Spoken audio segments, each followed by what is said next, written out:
उत्तराखंड पंचायत चुनाव में लगातार हो रही देरी पर अब सवाल उठने लगे हैं। यहां तक कि अब मामला हाईकोर्ट में पहुंच चुका है और हाईकोर्ट ने सरकार से चुनाव कराने को लेकर जवाब मांगा है। और ऐसे में विपक्ष क्या कह रहा है, आइए इस रिपोर्ट में देखते हैं।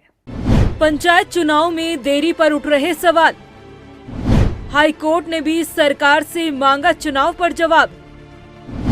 चुनाव में देरी पर विपक्ष ने भी किया प्रहार।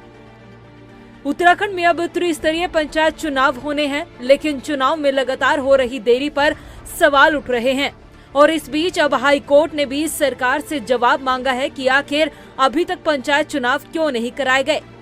दरअसल उत्तराखंड में हरिद्वार जिले को छोड़कर प्रदेश की 12 जिला पंचायतों में चुनाव होने हैं। चुनाव न हो पाने के चलते पंचायतों को प्रशासकों के हवाले किया गया है। लेकिन सवाल यही है कि आखिर पंचायत चुनाव में देरी क्यों हो रही है।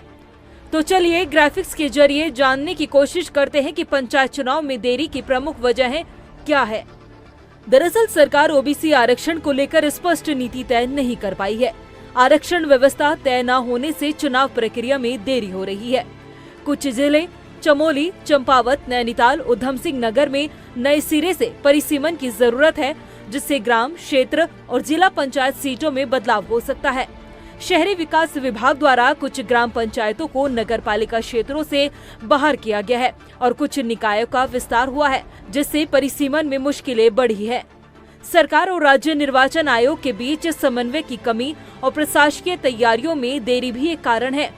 सरकार ने पहले अक्टूबर 2024 में चुनाव की योजना बनाई थी, लेकिन विधानसभा में ओबीसी आरक्षण संशोधन विधेयक के कारण तारीखें टल गई।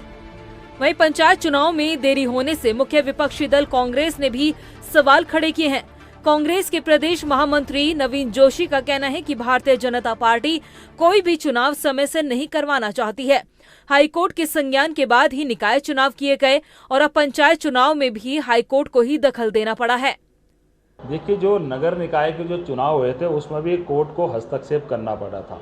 एक बार नहीं, कई बार हस्तक्षेप करना पड़ा था। सरकार की मंशा नहीं थी चुनाव कराने की, लेकिन कोर्ट के हस्तक्षेप के बाद चुनाव राज्य के अंदर हुए।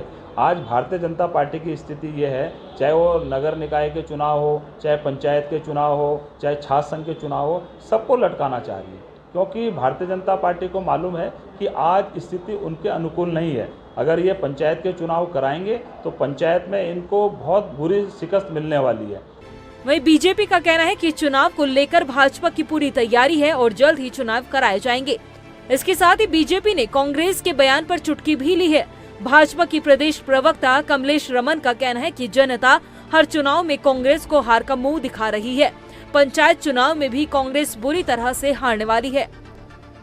मुझे लगता है जो विपक्ष कह रहा है, हार रहा है, बार बार आईना दिखाने का काम जनता उनको बार बार कर रही है, तो हार का डर तो उनके अंदर है। भाजपा के अंदर हार का डर नहीं है।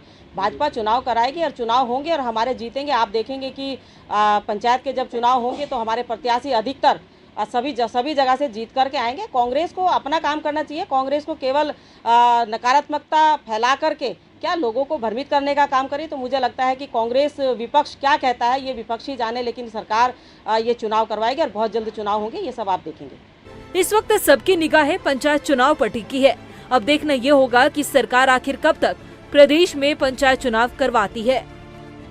रफ्तार मीडिया के लिए देहरादून से सुशांत सिंह की रिपोर्ट।